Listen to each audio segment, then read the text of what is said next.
पवज्जामि शुद्ध शरणं पवज्जामि साहु शरणं पवज्जामि केवलीपणतो धम्मो शरणं पवज्जामि जारन्तारणं भयन्तारणं पज्वासं करेमि तावकायं पावकं दुच्चनं वत्सरामि काय सर्ग।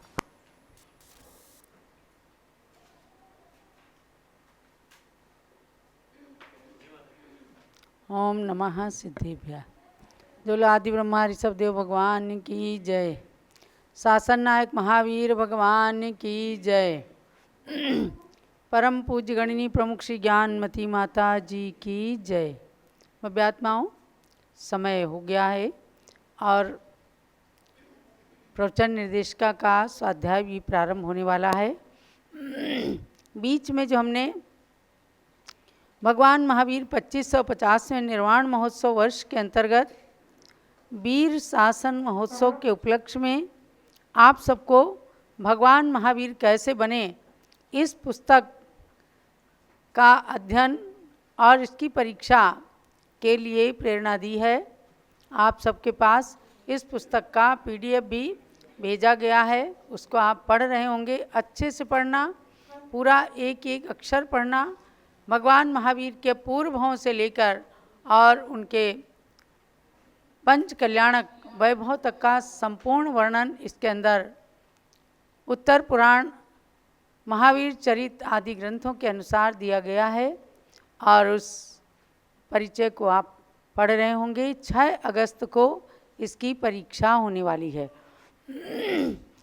दिन में 3:30 बजे से ही पारस चैनल, भगवान ऋषभदेव जूम चैनल के माध्यम से ही सभी लोग उपस्थित होकर के और इस परीक्षा को दे करके भगवान महावीर के संदर्भ में सभी प्रश्नों के सही सही उत्तर देंगे, यही हमें अपेक्षा है। ध्यान रखना सब लोग कि जो भी क्वेश्चन आएगा वो इसी पुस्तक से आएगा।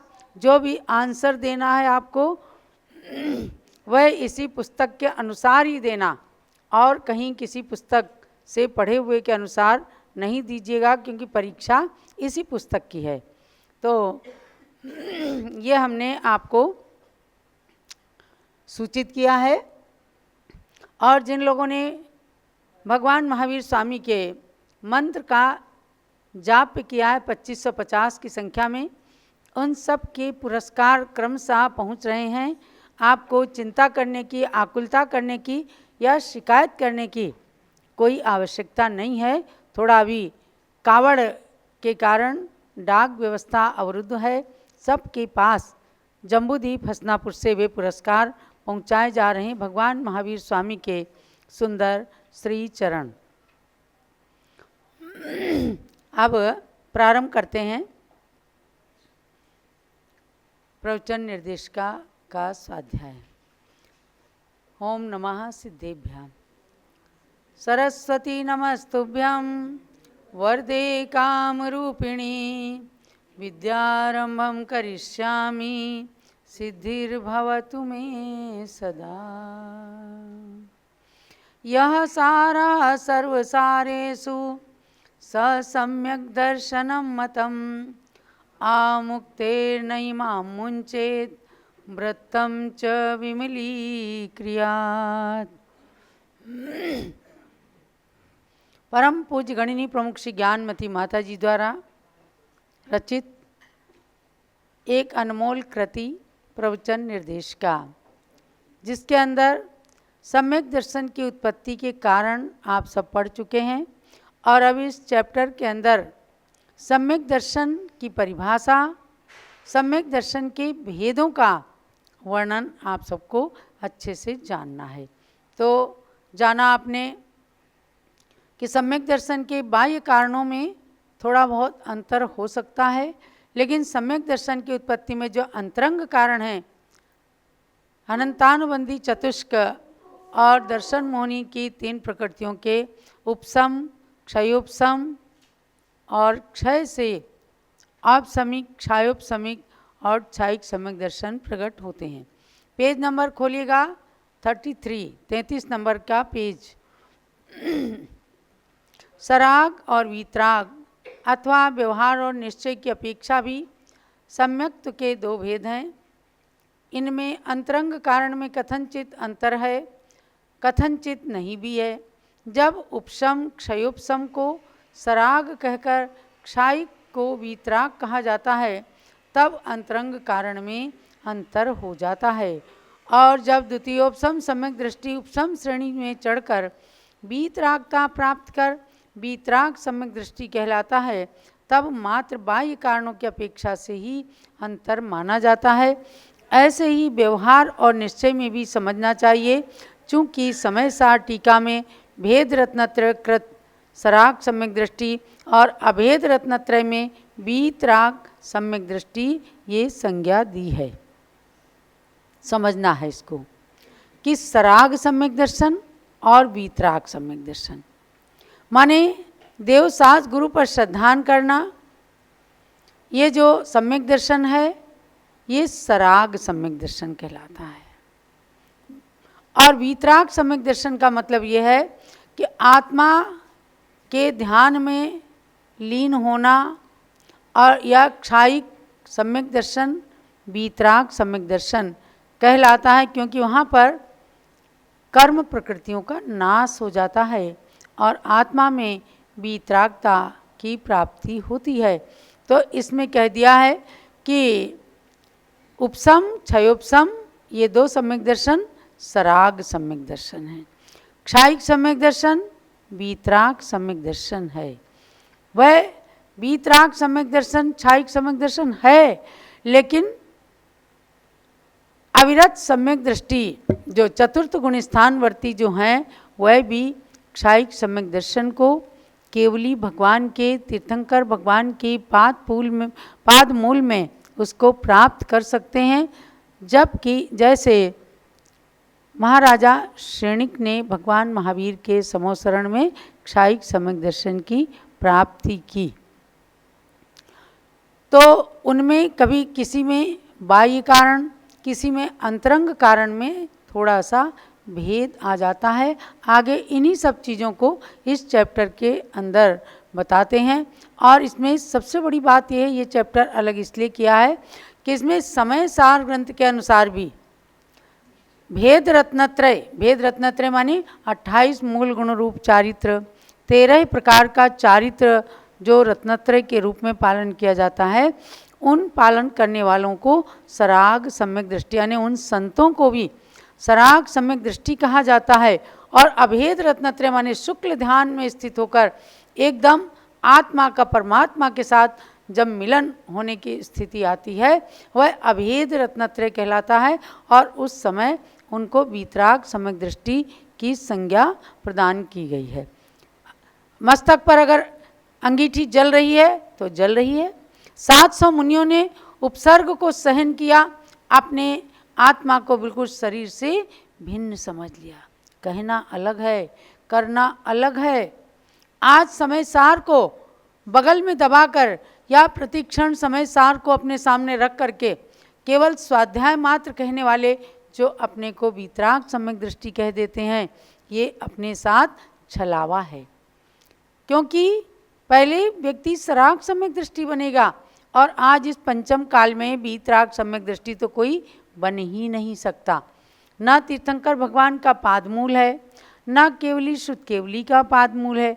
आपको दो जो संत मिले हैं, जो जिनवाणी मिली है, जो जिन मंदिर मिले हैं, बस इनका सदुपयोग करके और अपने जीवन के अंदर बहिरंग कारणों को प्राप्त करके अंतरंग में अनंतानुबंधी चतुष्क और मिथ्यात्व सम्यक प्रकृति, इन तीनों का उपशम करके सबसे पहले प्रथमोपशम सम्यक दर्शन और उसके बाद जो सम्यक दर्शन होगा उसका नाम है क्षयोपशम सम्यक दर्शन, ये प्राप्त करना है।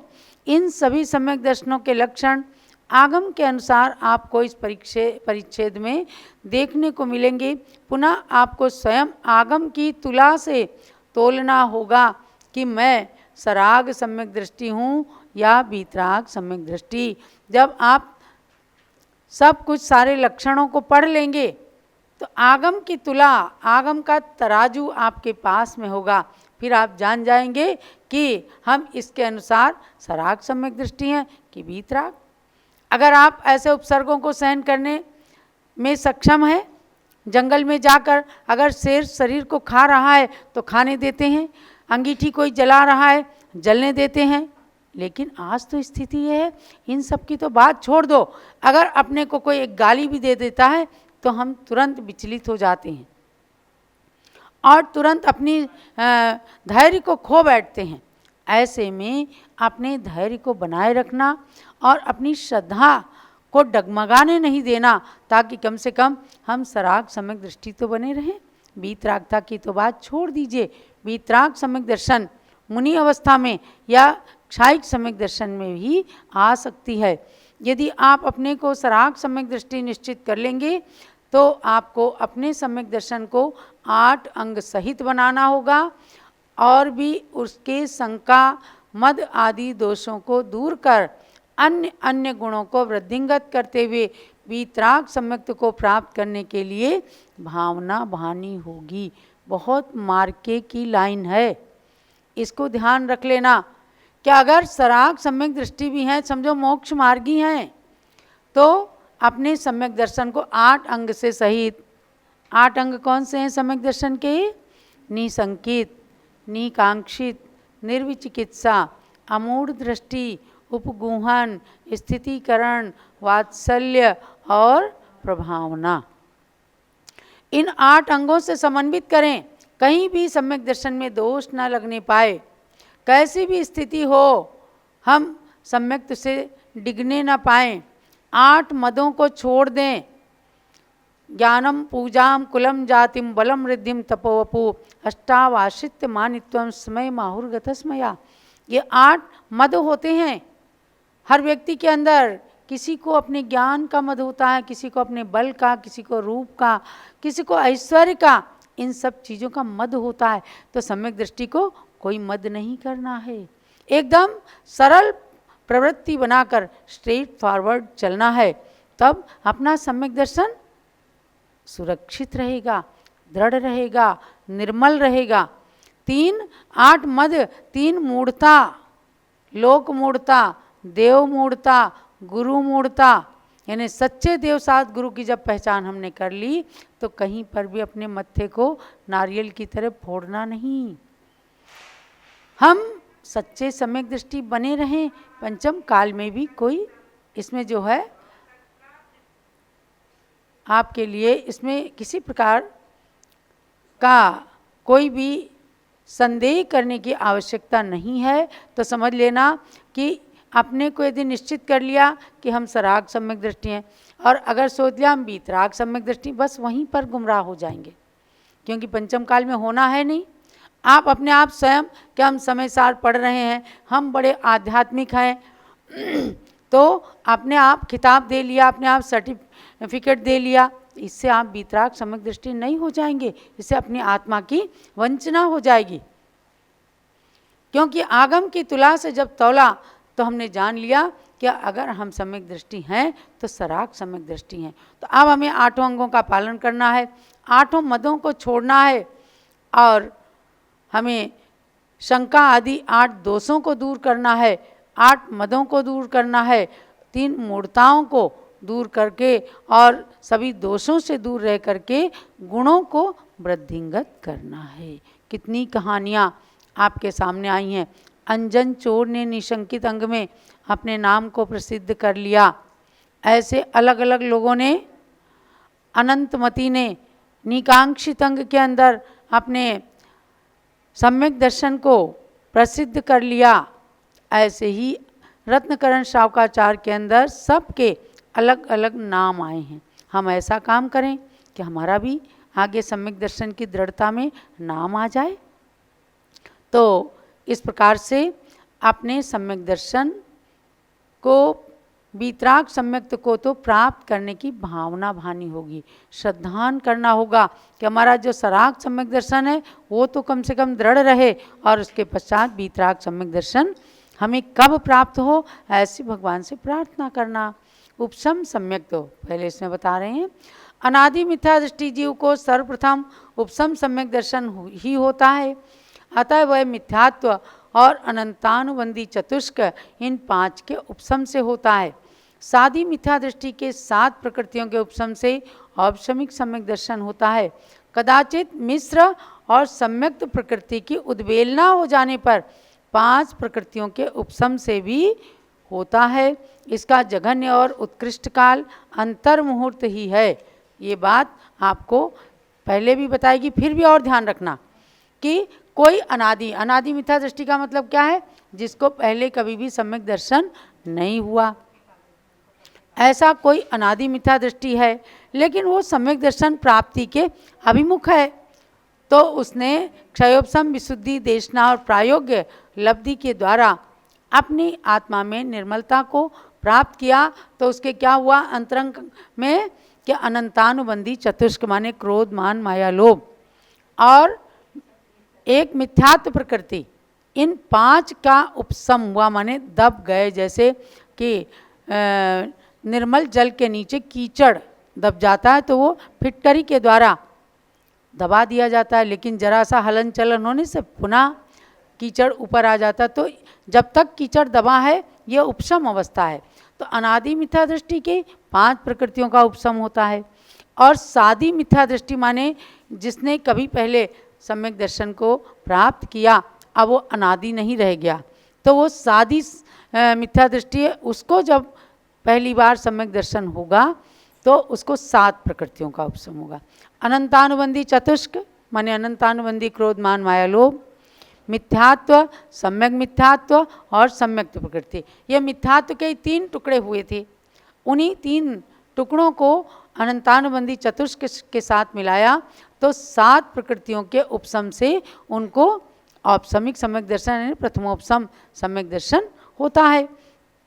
अब एक इसके अंदर आया है कि कदाचित मिश्र और सम्यक्त प्रकृति की उद्वेलना हो जाने पर 5 प्रकृतियों का उपशम ही होता है।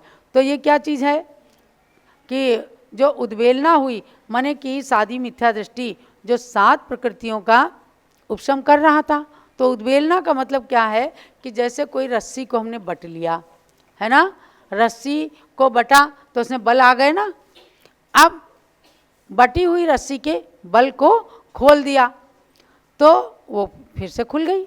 उसी प्रकार से जिन प्रकृतियों का बंद किया था, पश्चात में उनका अपकर्षण करके अन्य प्रकृति रूप प्राप्त करा करके उसके द्रव्य को अन्य प्रकृति रूप से संक्रमित कर दिया गया, तो उस समय वो उद्वेलना कहलाती। जैसे मिथ्यात्व, सम्यक मिथ्यात्व और सम्यक प्रकृति, ये 3 जो है अनंतानुबंधी चतुष्क के साथ चली।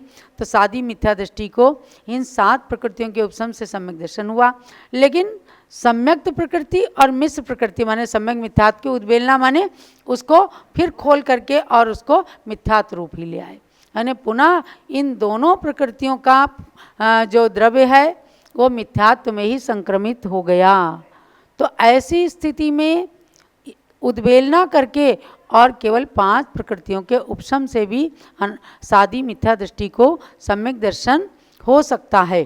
तो ये एक विशेष नियम बताया जो कि इस प्रवचन निर्देशिका में भी दिया है कि कदाचित मिश्र और सम्यक्त प्रकृति की उद्वेलना हो जाने पर, माने इन दोनों को केवल मिथ्यात्व रूप से ही कन्वर्ट कर दिया गया, तो इनका अपकर्षण हो गया और ये केवल मिथ्यात्व रूप से ही रहे, तो 5 प्रकृतियों के ही उपशम से उनके सादी मिथ्या दृष्टि के भी औपशमिक सम्यक दर्शन हो सकता है।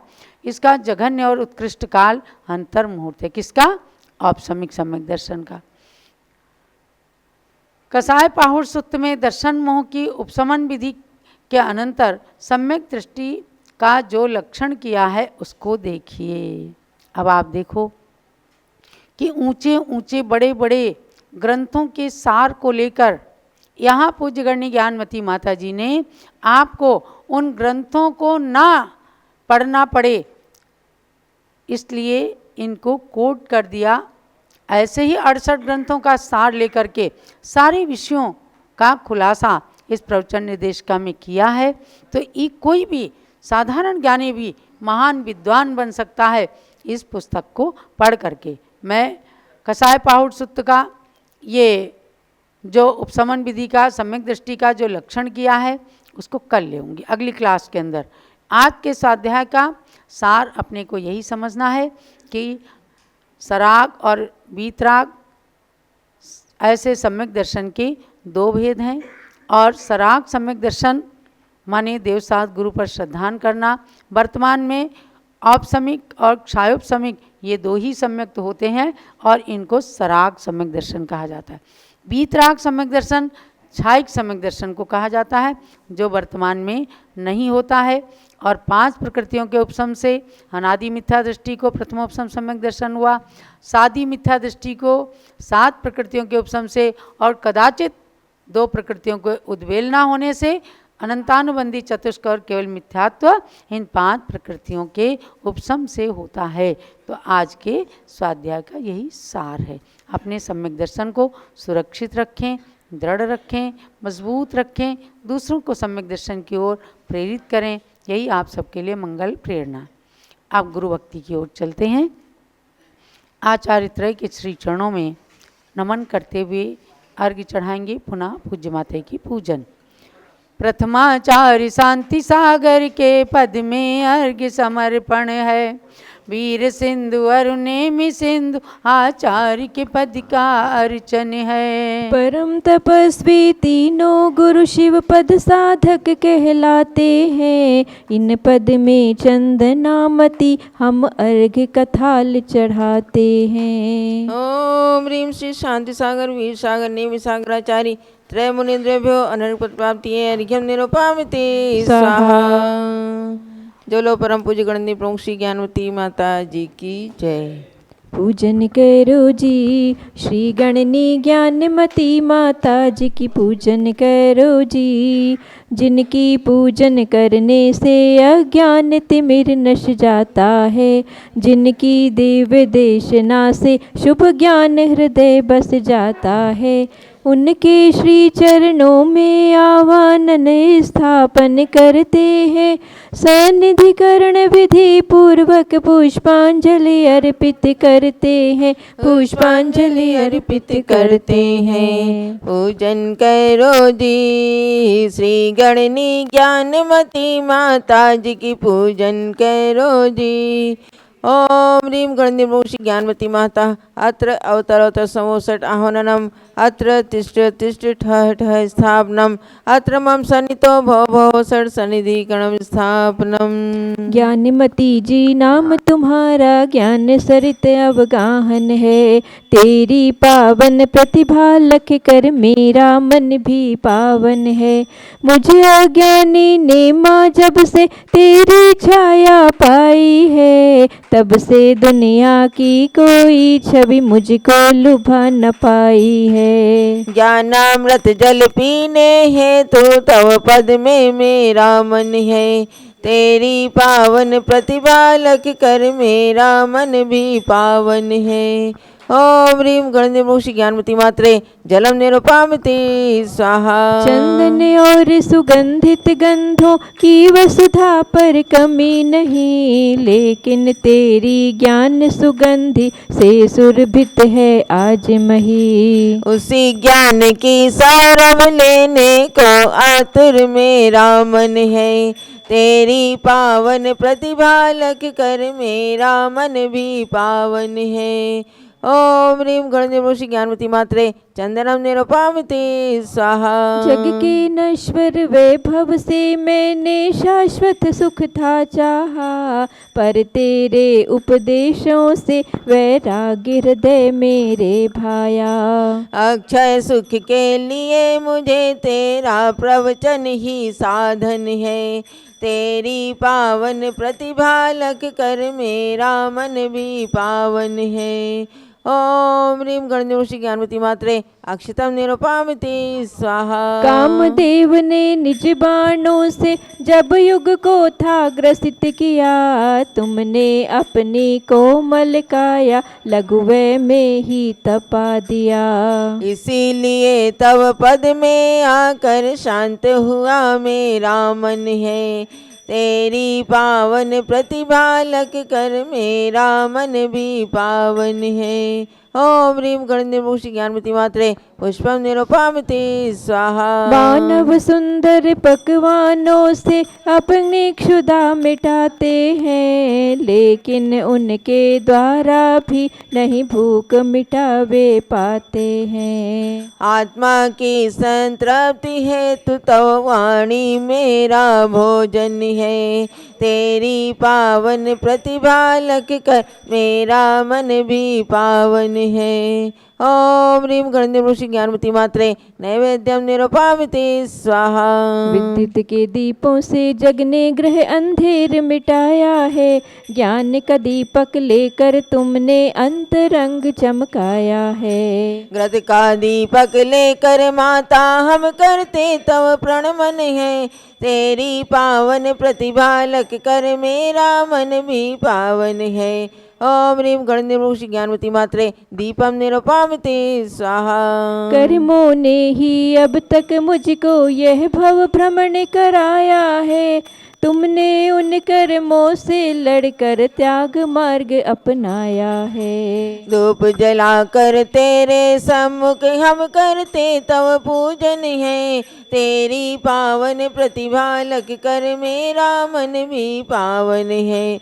ओम ह्रीं गणनिर्मुक्ति ज्ञानमती मात्रे धूपम निरूपामते स्वाहा। कितने खट्टे मीठे फल को मैंने अब तक खाया है, तुमने माँ जनवाणी का अनमोल ज्ञान फल खाया है। तव पूजन फल ज्ञान निधि मिल जावे यह मेरा मन है, तेरी पावन प्रतिभा लख कर मेरा मन भी पावन है।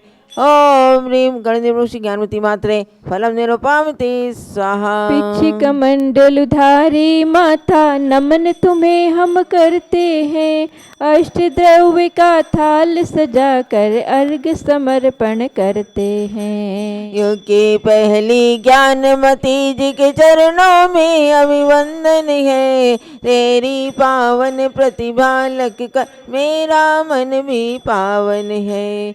ओम ह्रीं दिव्य शक्ति भारत करो गणनी प्रमुख कारिका श्रेणी श्री ज्ञानमती मात्रे अनर्गत प्राप्ति अर्घ्यम निरूपामते स्वाहा। हे मातु ज्ञान गंग की पवित्र धार है, तेरे समक्ष गंगा की लहरें बेकार हैं, उस धार की कुछ बूंद उसे जलधार में